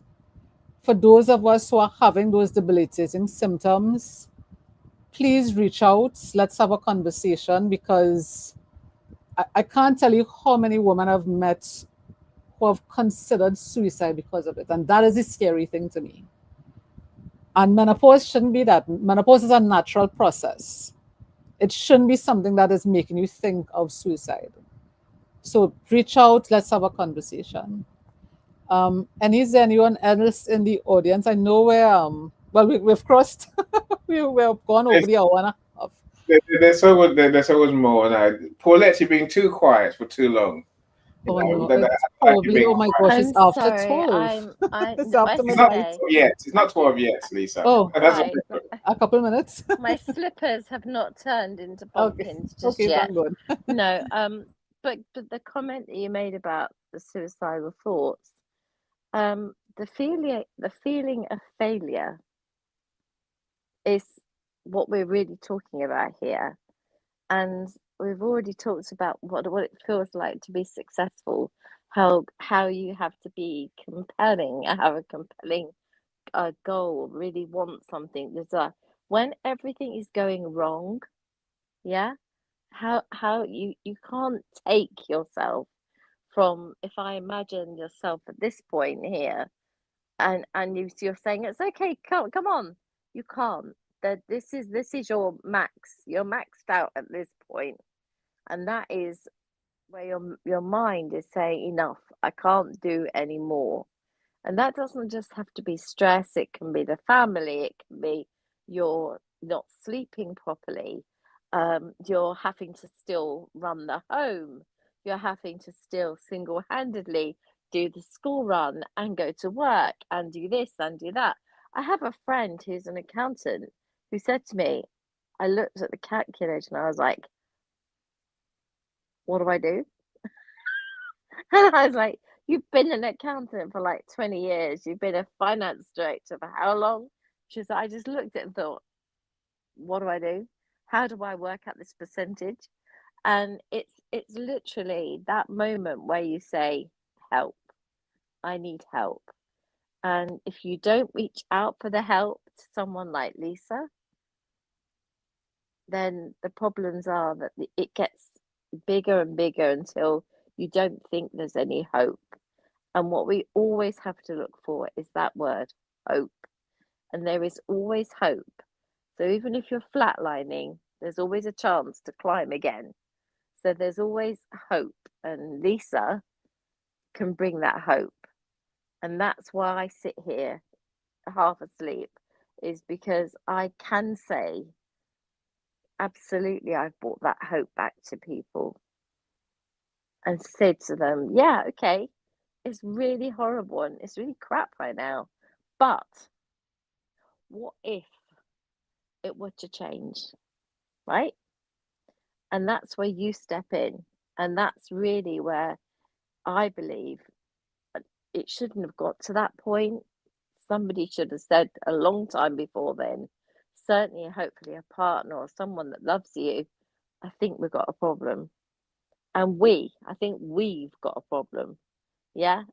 It might be happening to you, but our team, has got a problem.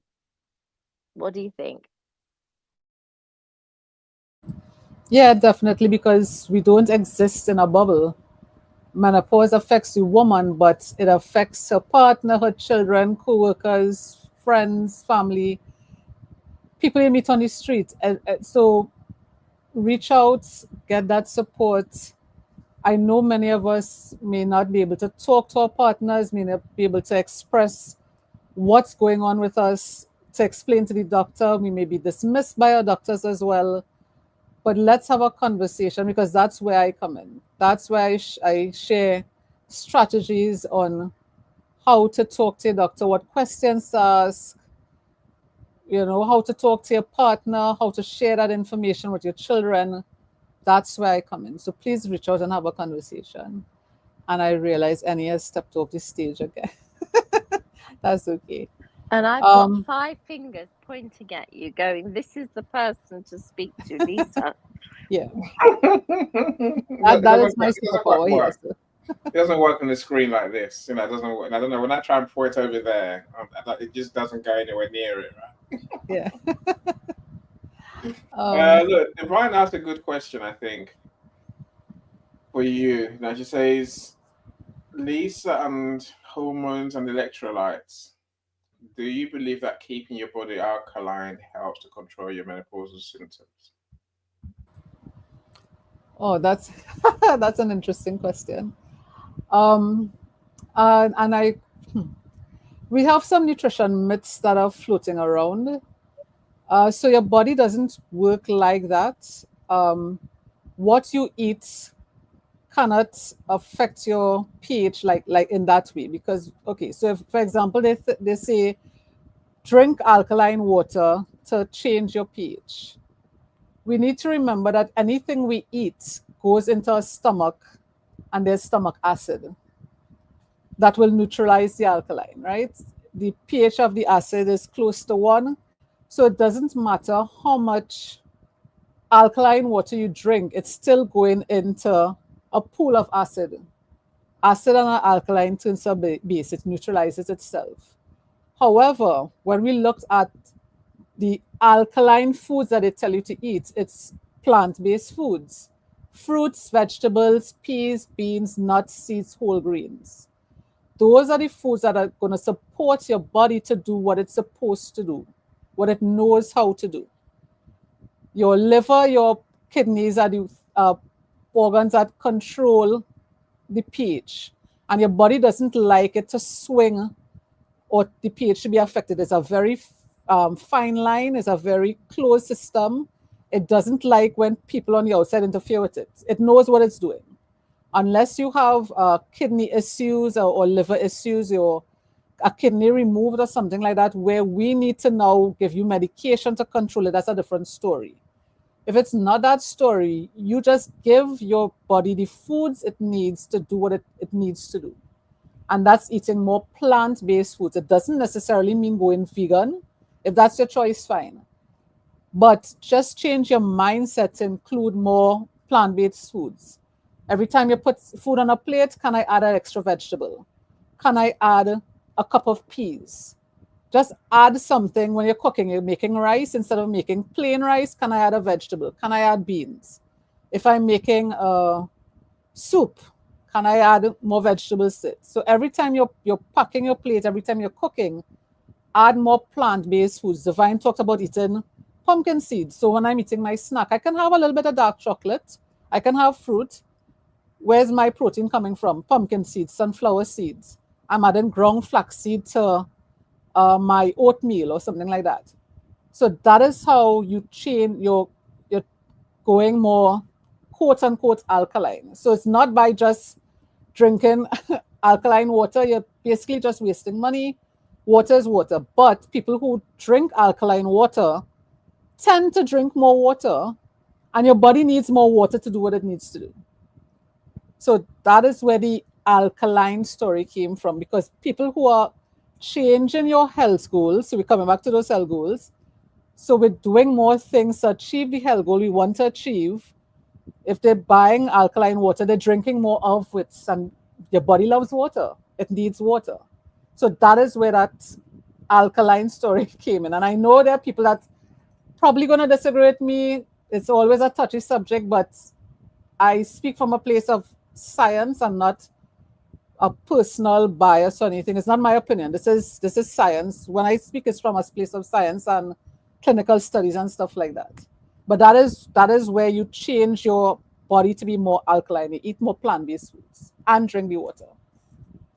You are alkaline hate to you, honestly. I'm joking. I'm joking. I didn't say not to eat meat, and I never said not to eat. Anytime I speak, it's not to eat nothing. It's to add to your plate. What are you adding?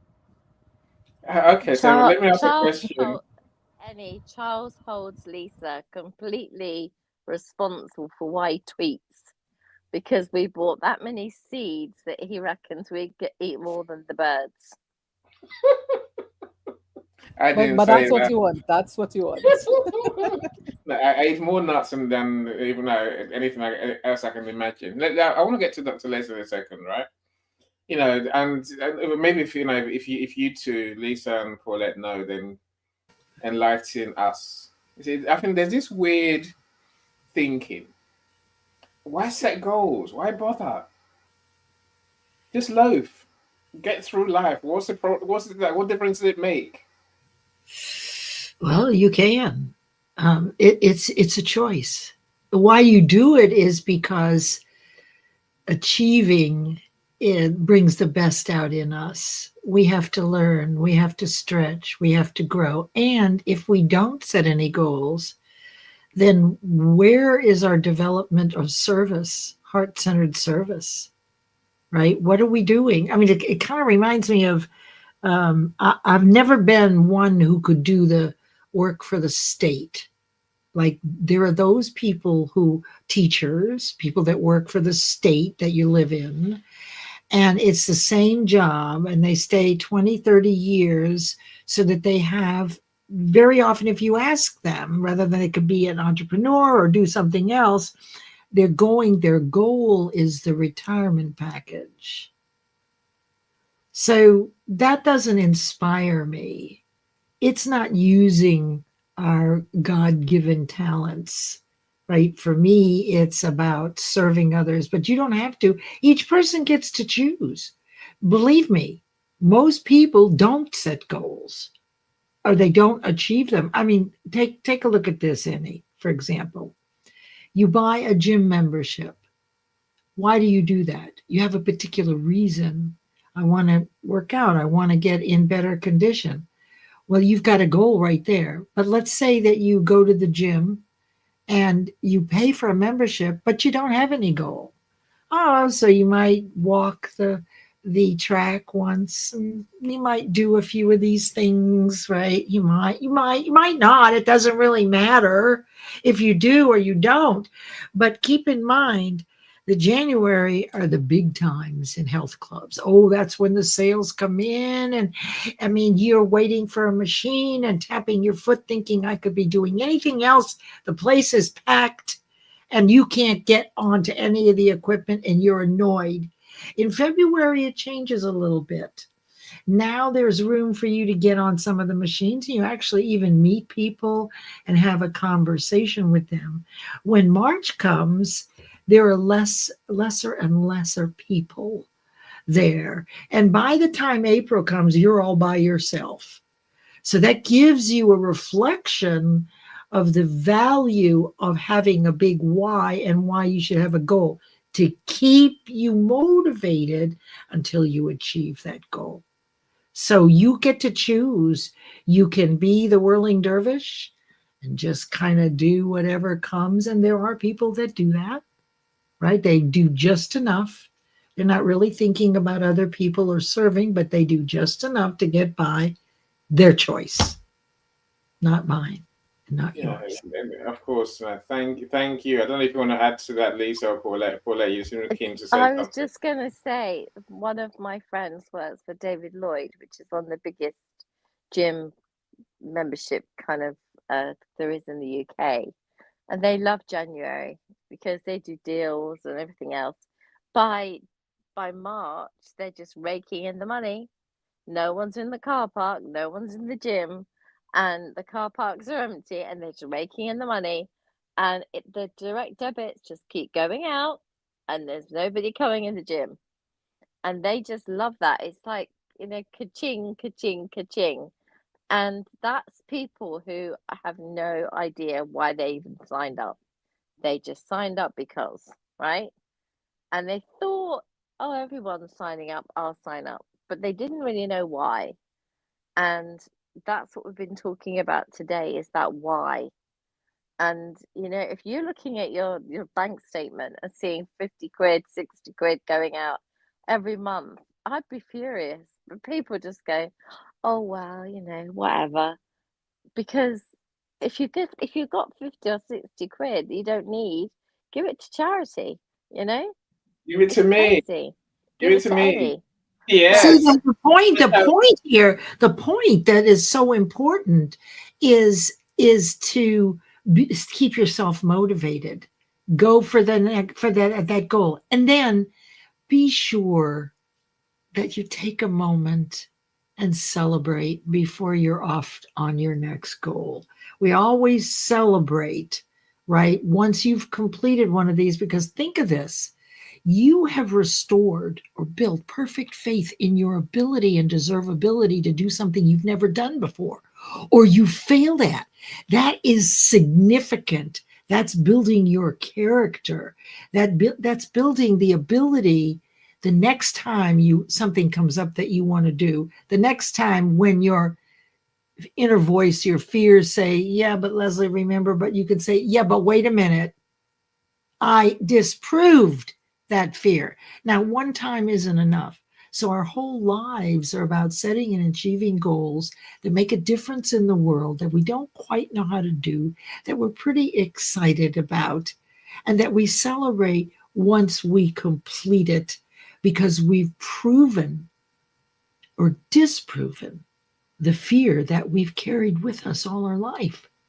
Fears are strong, so we can disprove them. That's what happens when you take on a goal that you've not done before, you failed at, and you complete it. You've now said, you know what? That no longer is the case. And you do this builds confidence. Confidence is a byproduct of consistent achievement. It's not a thing on its own. So think about this. If you set a goal, your confidence goes up. Oh, but the next one you don't achieve goes down. It's a muscle, like any muscle. It's got to be exercised in spaced, consistent intervals. There's got to be some kind of momentum. So that's how confidence, the muscle of confidence, is built through a series of consistently achieving your goals. Oh, I did that and I did really good. Let me do another one. I'm going to use that process. Oh, I did it again. Right now, you've disproven two fears, right? You've created faith in yourself and your ability and your deservability twice now, right? Then you do it again. And that's why you only do one at a time, so that you can copy and repeat, right? That process. And then it becomes a joy. It really becomes a joy. So, Annie, you're going to have a goal at the gym, or are you just going to kind of go in and do it as you feel like it? I just want to be happy. Let's be. There's a question to my happiness, though. I think Joyce, welcome. I see you.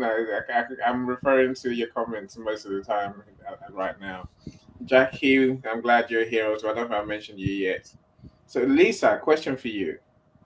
Let Any me nut? just wait before you go on. I just wanted to add Go, a couple things yeah, to go, what go, was go said. for it. A lot of women stick with that 8 to 4 for that retirement package, as Leslie said, but also for the health insurance, which is totally understandable, especially when you're talking about women's health issues and getting that care that you need. So they stick it out for that health insurance. But that's when I encourage finding an outlet, finding a hobby, something else that brings out that creative side. So that it's not just about, okay, I have to go to the 8 to 4 to achieve because I have to stick it out because XYZ. This is where you again get curious as to what will bring you that joy, and you do more of that. Two, with the gym membership, totally understand that in Trinidad and Tobago we have carnival. So from January to whenever carnival is, and this year it's in early March, the gyms are filled. So as Leslie said, waiting for that machine and you can't get a park. Yeah, that's for us is before carnival. Everybody's exercising. The day carnival finishes, yeah, gyms are empty because all we want to do is fit into that costume, right? That is our goal. Fit into the costume, anything else can happen after that. But again, it's not just the short term. We need to look at the long term, especially when we're thinking in menopause, cardiovascular disease shoots up higher than a man's risk. So once you enter into menopause, heart disease becomes a real issue. Diabetes becomes a real issue. Um, Liver disease, all of those things, your risk for those things shoots up. So this is why taking the time to plan out those health goals properly, figure out your why, and then figure out how you're getting there is important. And there was one more thing, and it totally went out the door. Yeah, brain fog for you, right? So ask a question, it'll come back to me. I'm sure we'll come back. Look, there's always this question because I think, what I think I'm hearing is go big, go purposeful, go meaningful, right? And that strikes me as not a New Year's plan, not a New Year's resolution thing. There's a longer process. And especially if you're going to do something big, it's going to take you longer than 3 months, longer than 6 months, longer than a year, technically, right? Yeah. So how do you balance the big goal versus breaking it down into small parts? Number one. Yeah. Let's say I'm sure you have something to say about that. I And do. the second one really is, I guess I'm one to believe that your goal doesn't change. We've all got our goals in life, right? I'm saying it doesn't really change Your year on purpose, year. your purpose doesn't change. Your goals do. Right. Your Okay. purpose The doesn't. mission doesn't change. Okay. Yeah, that does that make sense? Listen, and as far as you're talking about a philanthropic goal. So what you've got here, what you described initially, was this big, big, big goal that's going to take years. Okay, whatever it is, right? And that may morph, but it's not.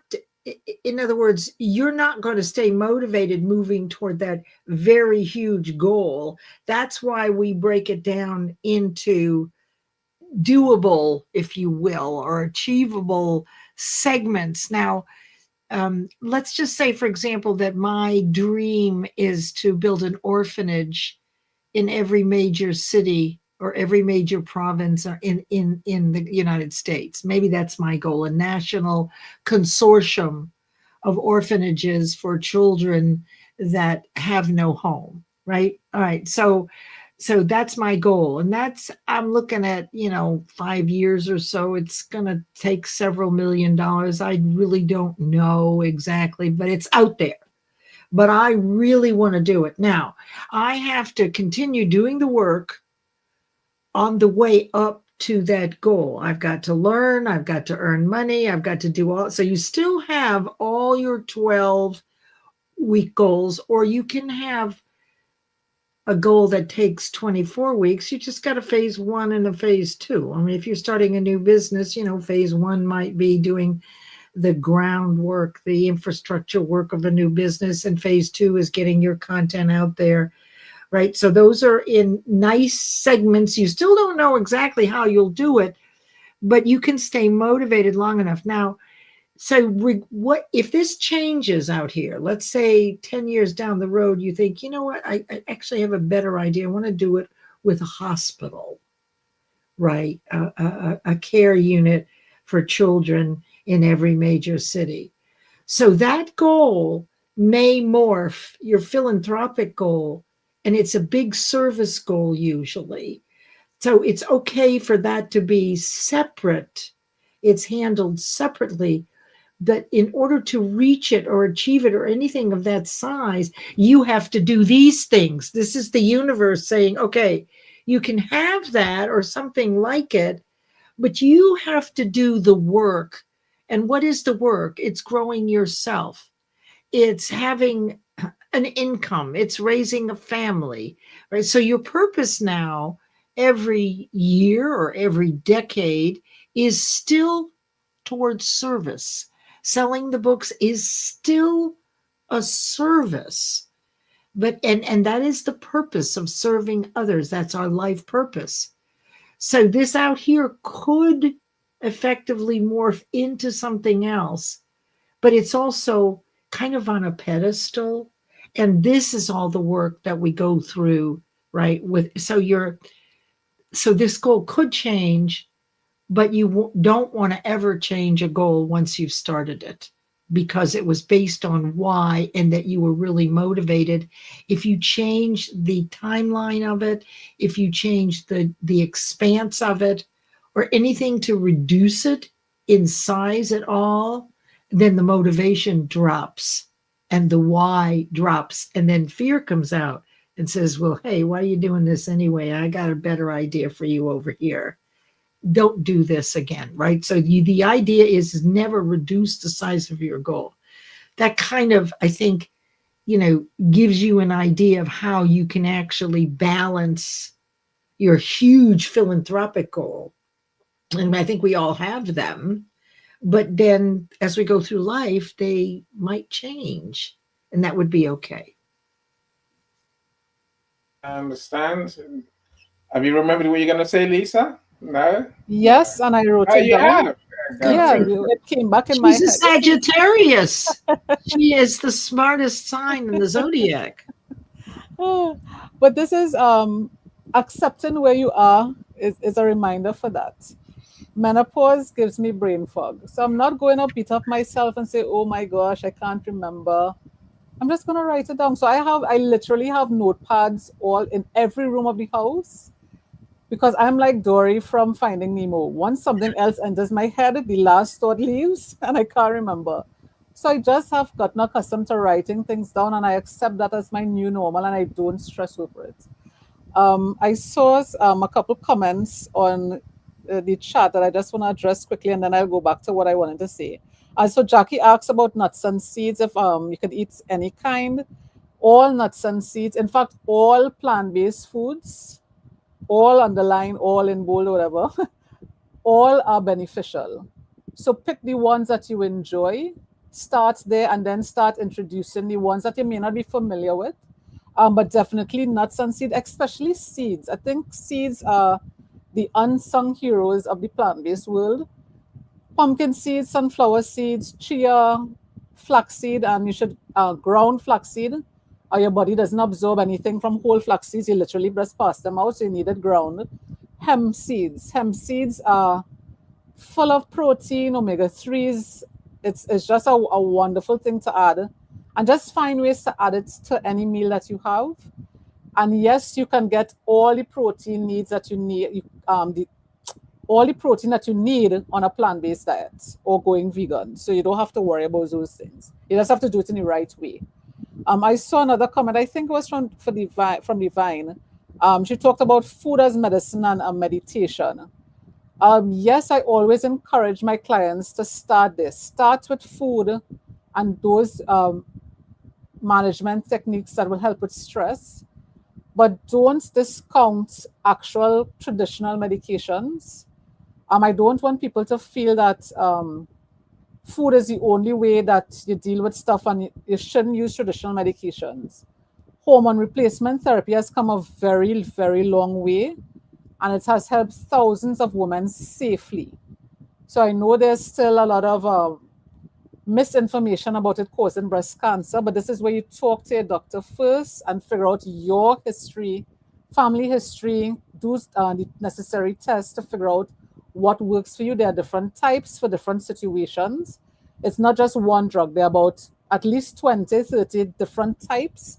You have to find the one that works for you, but definitely start with your food, your physical activity, and your mindset, and then talk to your doctor and get those tests done. And going back to the alkaline water, if it's your choice to drink alkaline water or eat alkaline or eat whatever it is that makes you feel better, please do it. It is not for me or for anyone to tell you how you feel. So if eating a particular type of food makes you feel better and also brings you joy, it's not for anyone else to criticize that choice. I am just here to give the best information to help you on your lifestyle and reduce as much disease as possible. But, Annie always says he's not giving up his meat. Okay, if that brings him joy, or his peanuts. I can't tell you any nut eat peanuts, he'll kill me. He'll probably curse me, right? If that brings you joy, go for it. But just include the foods that will help you on your health journey. And the last thing I'll say, because I know is it 12 o'clock now? Yeah, just. It's midnight in England, so we need to let these folks go, right? But Leslie talked about celebrating what he achieved, and I think that's something that I need to work on this year as well. For 2024, I did a lot, but I don't think I took the time to stop and celebrate it.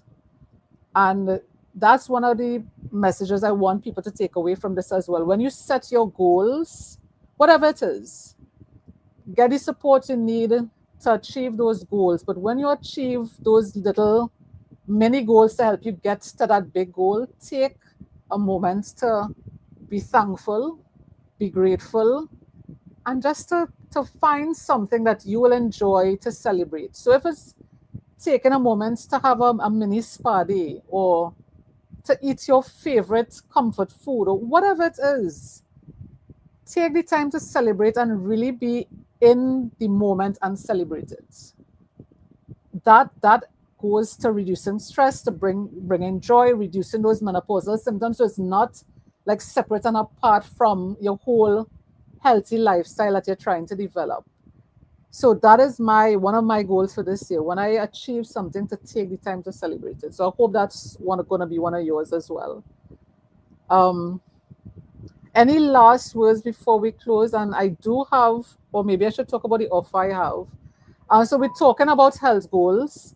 And I know we came out of holiday and we want to reset our bodies and get back to eating properly and knowing how to meal prep properly, and include those plant-based foods in a very easy way. Because one of the challenges many women face is that we're busy and we're doing everything for everybody, and we don't have time to meal prep properly. We don't have time to cook the healthy foods. I'm offering a 3-hour masterclass where you do get a meal planner, you do get recipes and all the information, and I answer any question that you have. So I'm not gonna like end the session without answering all the questions. As many questions as you have, bring them. I don't know if do you share the screen to show it? I don't know how this works.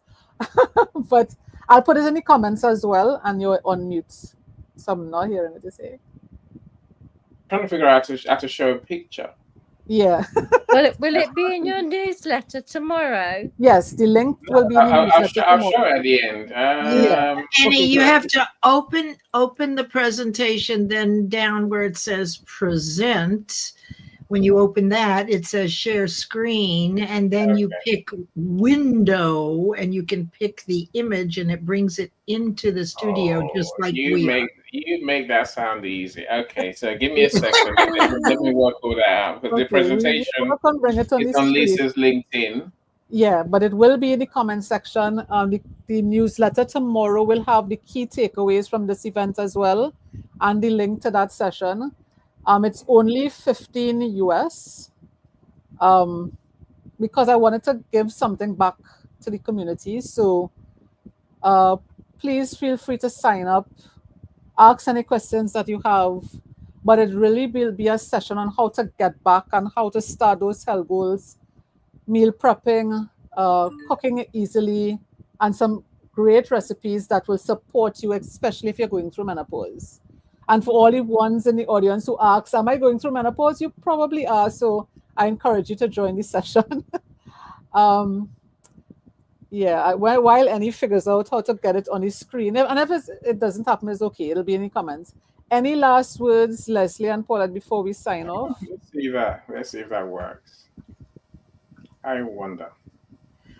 So once you, Annie, so once you pick the window, then it should show up in the studio, and then you add it just like you would anybody else.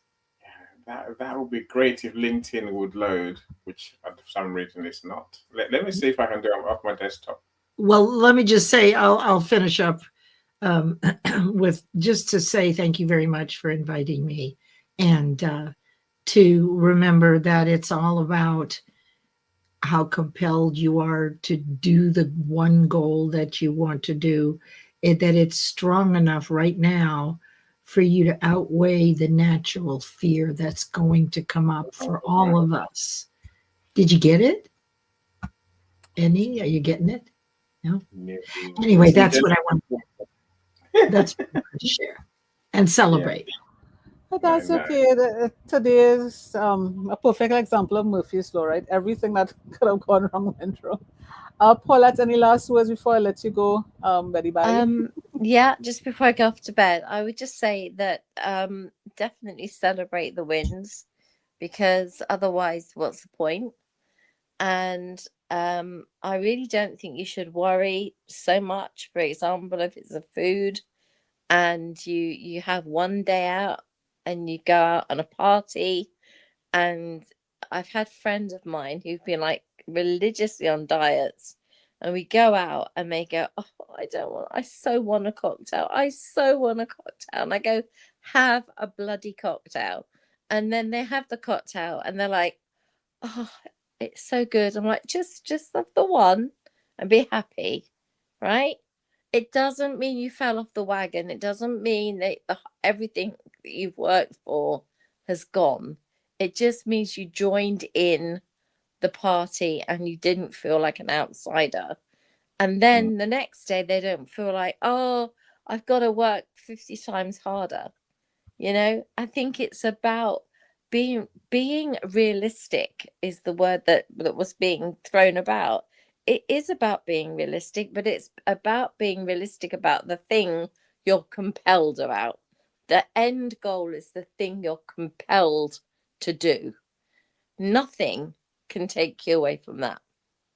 One cocktail won't take you away from that, right? And that's my last words. Thank you again, and good night. Yeah, I'm stressing over that one thing puts your body in a state where it's gonna mess everything up. It's gonna have all your hormones out of whack even more, raise your stress levels, which is gonna make you store more fat in any case. So have the slice of cake, have the cocktail, relax, really be present and enjoy it. And don't beat up yourself about it. Life is too short. We have enough things to stress about without stressing over a slice of cake or a cocktail.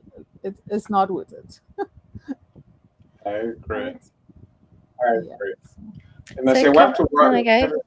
Yes, I think Permission to leave, sir. Are we done yet? Are we done yet? Nearly. yeah. I will put the ad in the comments and the link will be in the newsletter. Thank you, all of you, for being in the audience. Thank you. Oh my gosh, Paulette is already going to. Paulette, I know you're not asleep really.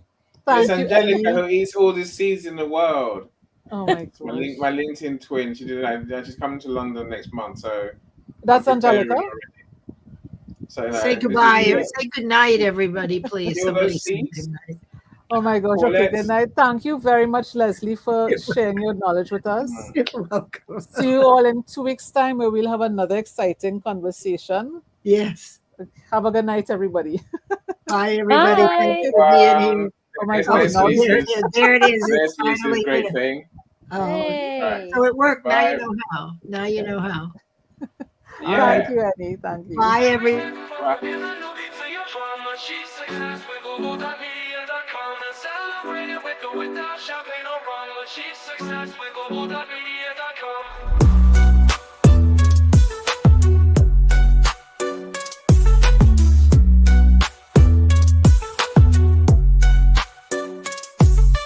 Every step forward is a new beat to your drum. Achieve success with Global.Media.com and celebrate it with or without champagne or rum.